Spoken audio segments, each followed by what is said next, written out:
June Kim stared at the file on his desk with a frown. Another strange case. He picked up his coffee, took a sip and sighed. New Horizon Colony had its share of odd legal disputes, but this one topped them all. Man sues Weatherman for predicting rain, he muttered to himself. Ridiculous. The lawyer shuffled through the papers again. His client, Dodd Park, was one of the wealthiest developers on the colony planet. Park had halted construction on his newest luxury housing project after colony meteorologist Dr. Hannah Lee predicted 3 months of heavy storms. The rain never came.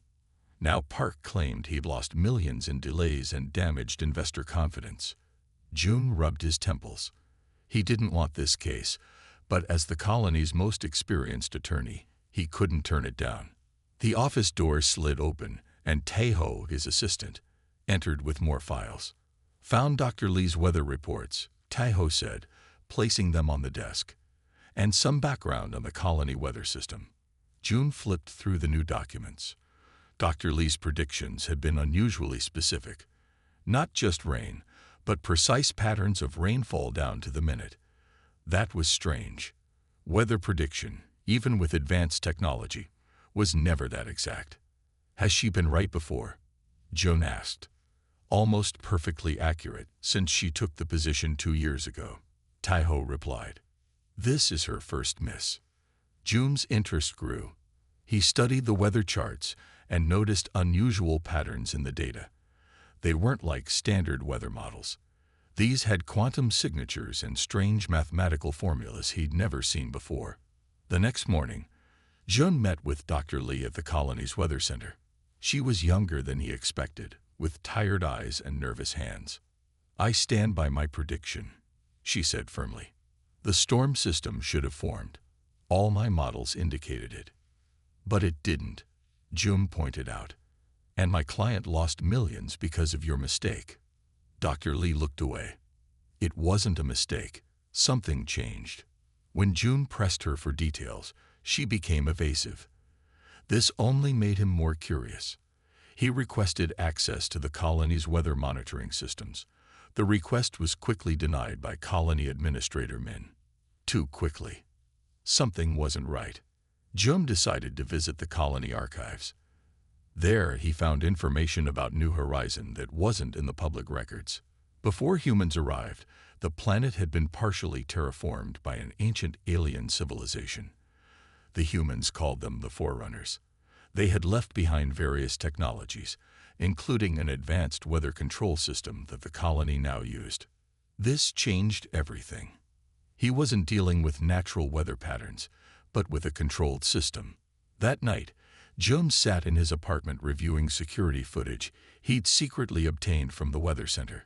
He watched Dr. Lee working alone late at night, interfacing with equipment that wasn't in any official inventory. In one recording, she placed her hand on a strange blue device. The equipment around her responded with patterns of light. She wasn't just predicting the weather, she was somehow programming it. A knock at his door startled him. It was Dr. Lee herself. "You've been asking questions," she said without greeting. "Dangerous questions. What really happened with the rain?" June asked, letting her in. Dr. Lee's shoulders slumped. "I didn't just predict it. I accidentally programmed it through the Forerunner system. When I realized what I'd done, I reversed it." "You can control the weather." June was stunned. "Not control exactly. Guide it. The Forerunners left a planet-wide system connected through quantum entanglement. We've been using parts of it, but no one fully understands it." June realized the case was far bigger than a simple lawsuit. "Does Park know about this?" "He knows more than he should," Dr. Lee said darkly.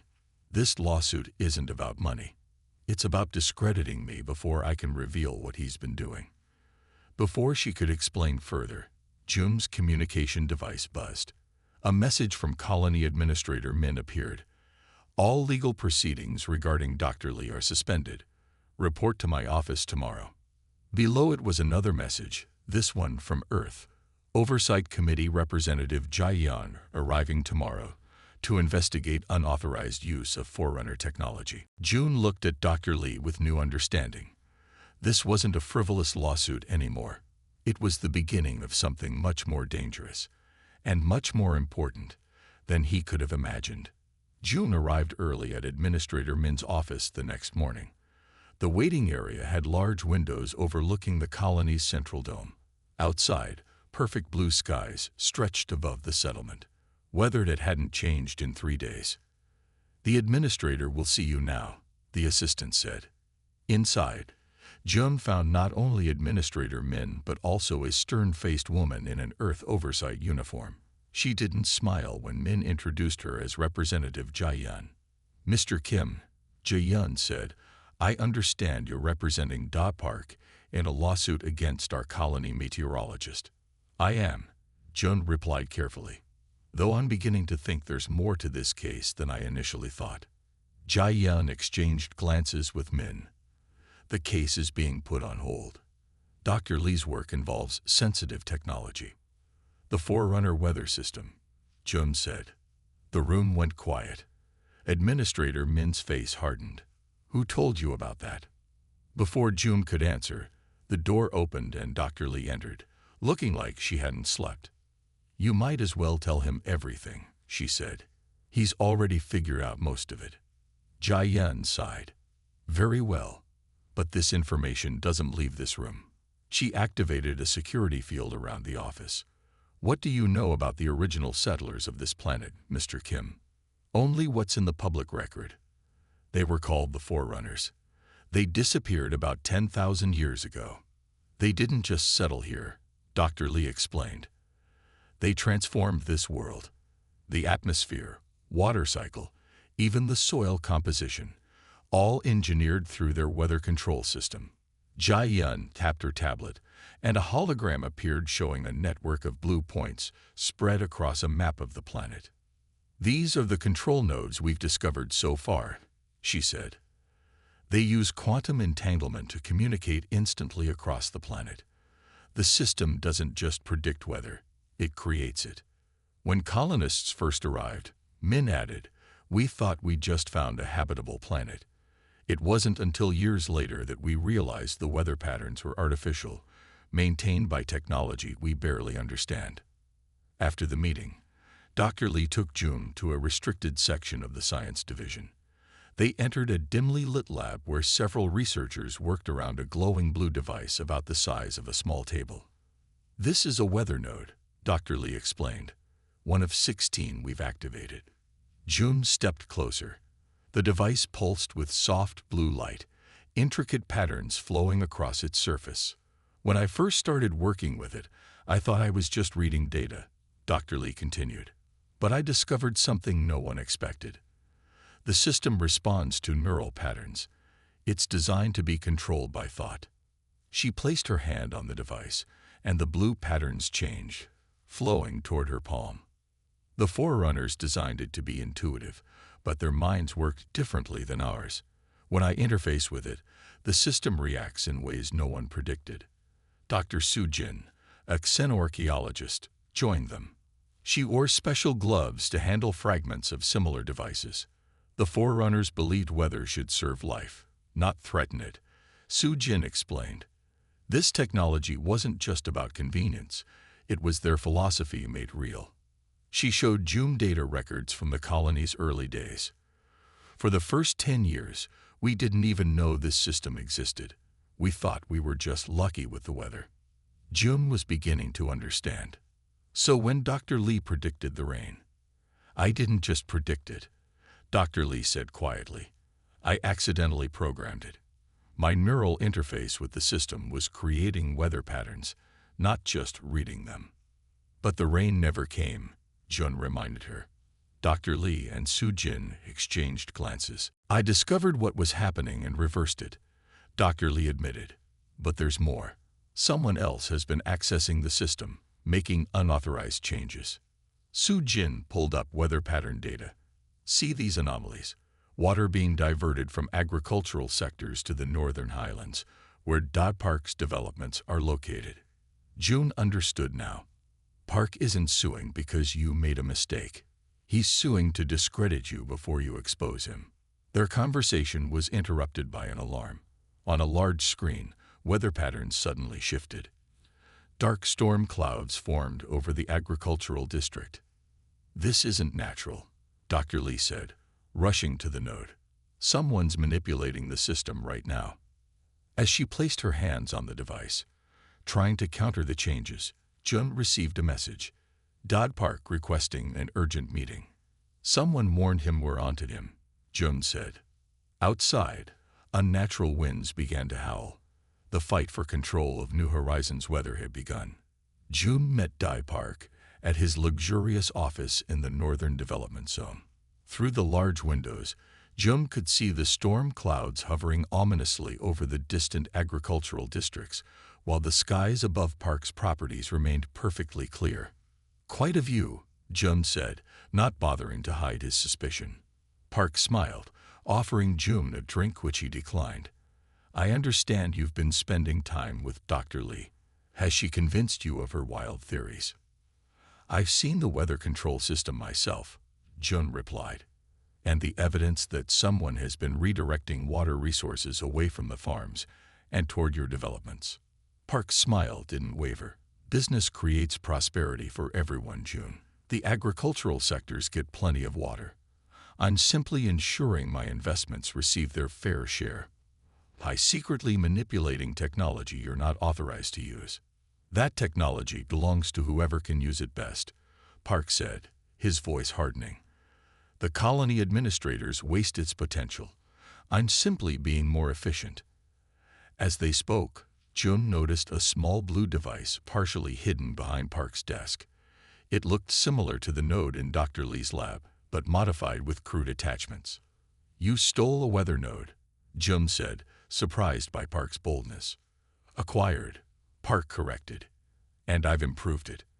My engineers removed the safety limitations." He gestured toward the window. "That storm. A demonstration of what happens when someone crosses me."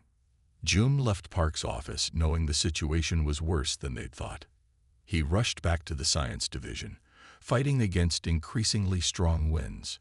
Inside, he found chaos. Scientists scrambled around equipment while Dr. Lee worked frantically at the main node. "Park has a node," Jun shouted over the noise of equipment. "He's causing the storm."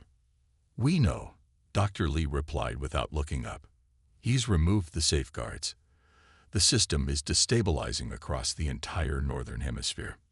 Su Jin showed Jun the planetary weather map. Massive storm systems were forming, far more severe than anything the colony had experienced. "He doesn't understand what he's doing," she explained. "The Forerunner system is balanced. Force too much change in one area, and it creates dangerous reactions elsewhere." Representative Jia entered, looking grim. "The Oversight Committee is considering shutting down the entire weather system. They say if humans can't handle this technology responsibly, we shouldn't use it at all." "That would be worse," Dr. Lee argued. "Without active management, the atmosphere would begin breaking down within months. This planet wasn't naturally habitable. It's maintained by the Forerunner system." "Then what do we do?" Jia asked. Dr. Lee stepped back from the node, her face showing determination.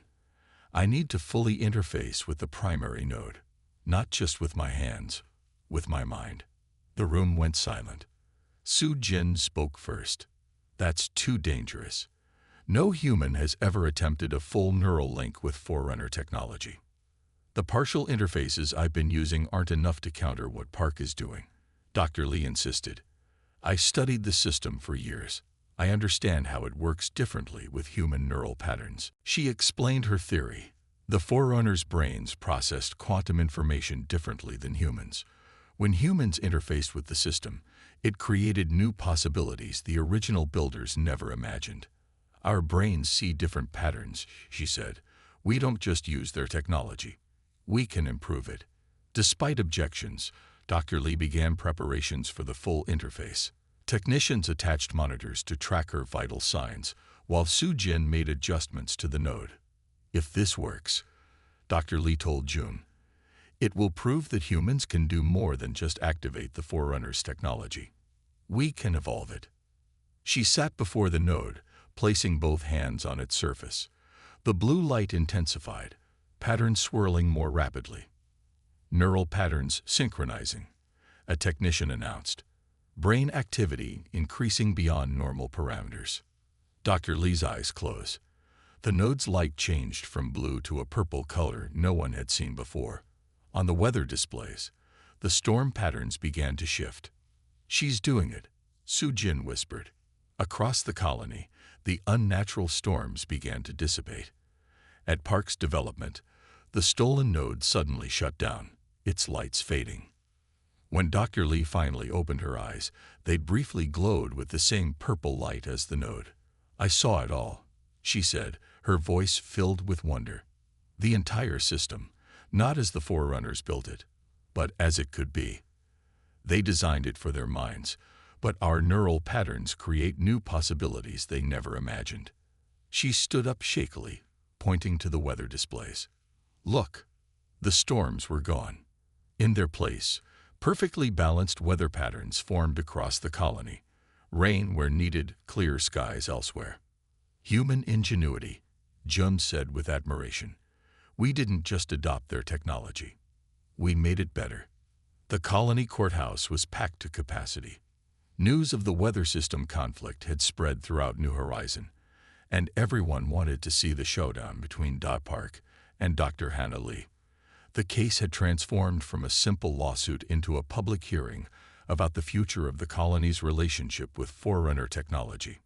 Jun Kim stood beside Dr. Lee at the defense table. Across the aisle, Park sat confidently with his expensive legal team. Administrator Min presided as judge, with Representative Jae-yeon observing from a special seat near the bench. "This hearing will determine not only the outcome of Mr. Park's lawsuit," Administrator Min announced, "but also how our colony will manage Forerunner technology moving forward." Park's lawyer spoke first, painting his client as a visionary businessman whose projects had been harmed by Dr. Lee's negligent and false weather predictions. "Mr. Park lost millions when Dr. Lee predicted rain that never came," the lawyer argued. "She should be held responsible for her mistakes." When it was Jun's turn, he approached the front of the courtroom calmly. "This case isn't about a failed prediction," he began.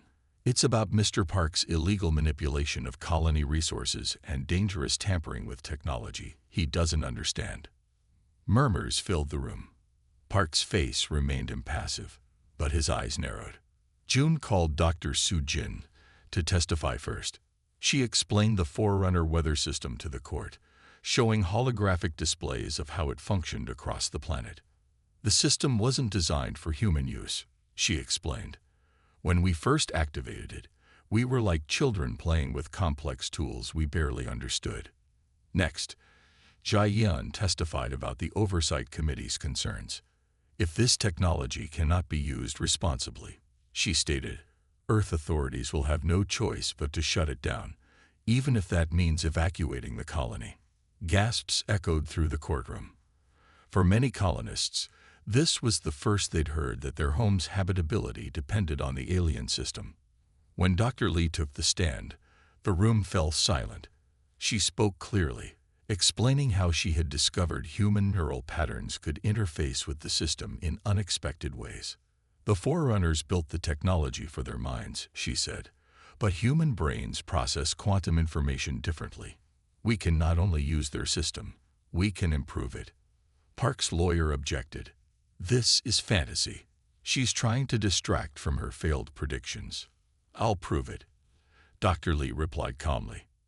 With the court's permission, technicians brought in a small weather node.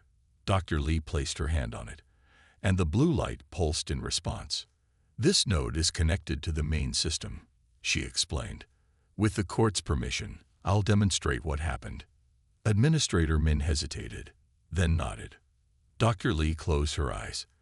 The node's blue light shifted to purple. A small cloud began to form above the evidence table, growing darker until a gentle rain fell onto the stunned observers below. The courtroom erupted in amazement. Dr. Lee continued her demonstration, changing the tiny rain cloud to snow, then clearing it away entirely. "This is what Mr. Park was attempting to do, but across entire regions," she explained. His tampering threatened our entire weather balance. Park stood up angrily. You have no proof I did anything wrong. June smiled. Actually, we do. He presented records recovered from Park's confiscated node, showing how he had diverted water resources from agricultural areas to benefit his development projects. Mr. Park didn't just steal technology, June argued. He risked the colony's food supply for his personal profit. As evidence mounted against him, Park's confidence crumbled. In a desperate move, he shouted accusations at Dr. Lee. She's the dangerous one, giving humans direct neural access to alien technology. Who knows what could happen? Dr. Lee remained calm. I propose a solution, she said, addressing Administrator Min and Representative Jia-yun. A new approach to using the Forerunner system, not through control, but through partnership. She explained her vision. A regulated system where qualified technicians would work with the weather nodes under supervision, using human innovation to improve upon the Forerunner design rather than merely activating it. We've discovered something the Forerunners never imagined, she concluded. Different minds can find new possibilities in the same technology. That's humanity's greatest strength, not conquering or controlling, but adapting and improving. As she finished speaking, the node beside her pulsed with brilliant purple light, casting patterns across the courtroom ceiling that resembled the Forerunner symbols for growth and harmony. Administrator Min looked to Jia-yun, who nodded slowly. The lawsuit is dismissed, Min announced, and Mr. Park will face separate charges for environmental sabotage and technology theft. The real victory, though, was in Jia-yun's next words. The Oversight Committee will approve Dr. Lee's proposal for a Human Forerunner Collaborative Technology Division, with Dr. Lee as its director. As the courtroom erupted in cheers, June smiled at Dr. Lee. This wasn't just a legal victory. It was the beginning of a new era for human innovation among the stars. 6 months after the trial, June stood beside Dr. Lee on the observation deck overlooking the colony's main agricultural district. Below them, golden fields of grain swayed in a gentle breeze under perfectly timed rainfall. The weather system now functioned with a precision and balance that even the Forerunners might have envied. I still can't believe how much has changed, June said, watching farmers working contentedly below. Dr. Lee nodded. Her new position as director of the Human Forerunner Collaborative Technology Division kept her busy, but she looked more relaxed than June had ever seen her. The purple interface device on her wrist glowed softly, keeping her connected to the weather network. Park's sentence was confirmed yesterday, June told her. 5 years of community service in the agricultural sector. Poetic justice, don't you think? It's fair, Dr. Lee replied. He'll learn how food production actually works. She smiled slightly. And his property has been converted to community housing. They walked along the deck toward the new research center that had been built following the trial. Inside, a team of specially trained technicians worked at various stations, each connected to a weather node. The main node in the center of the room pulsed with purple light. How many people can interface with the system now? June asked. 12 fully trained, 20 more in training, Dr. Lee answered. We're careful about who we select. The neural connection requires certain mental patterns, creativity combined with discipline. Soo-jin approached them, carrying a tablet with new data. The eastern agricultural sector is showing a 15% increase in yield, she reported. The targeted rainfall is more efficient than anything we could have achieved before. Dr. Lee nodded appreciatively. And the water conservation. 30% reduction in waste, Soo-jin replied. We're learning to do more with less. The progress was impressive. Instead of fighting against the planet's systems or blindly following Forerunner programming, the colony had found a new balance. Human innovation had enhanced alien design in ways neither civilization might have achieved alone. As they discussed the latest improvements, a young technician rushed over with excitement. Director Lee, we just received a transmission from Proxima Colony. Dr. Lee took the offered tablet and read quickly, her eyes widening. They found a Forerunner system too, she said to June. Similar to ours, but with different functions. They're requesting our help to understand it. This is happening faster than we expected, Su Jin remarked. That's the third colony this month to discover Forerunner technology. Jun realized the implications. The Forerunners must have settled on many worlds, all with similar systems. Dr. Lee nodded thoughtfully. And now that we know what to look for, we're finding them everywhere. They moved to the communications center where messages from other colonies filled the screens. Each had discovered pieces of Forerunner technology, but none had achieved the same level of integration as New Horizon. They all wanted Dr. Lee's guidance. You've become quite famous, Jun observed. Not me, Dr. Lee corrected. Our approach. The idea that we can do more than just activate their technology. We can improve it. Representative Jian entered, having just arrived from Earth. Her formal demeanor had softened over the months as she'd witnessed the colony's progress. Earth is impressed, she said without preamble. The Oversight Committee is recommending your methods be adopted as standard protocol for all colonies with Forerunner technology. Dr. Lee smiled, but before she could respond, the main communication screen lit up with an urgent message. Everyone in the room fell silent as they read it. Is this verified? Jian asked, her voice hushed. Su Jin checked the transmission data. Multiple confirmations. It's real. The message was from an exploration vessel at the edge of human space. They had detected signals from an active civilization, one using technology remarkably similar to the Forerunner systems. They're still out there, Dr. Lee whispered, or their descendants are. The final part of the message was most intriguing. The distant civilization had noticed the changes to their weather systems. They had detected the unique purple energy signature that resulted from human neural interfaces, and they were coming to meet the species that had improved upon what they thought couldn't be improved. They'll be here within a year, Jian said, reading the projected arrival time. Outside the windows, perfect rain continued to fall on the fields below.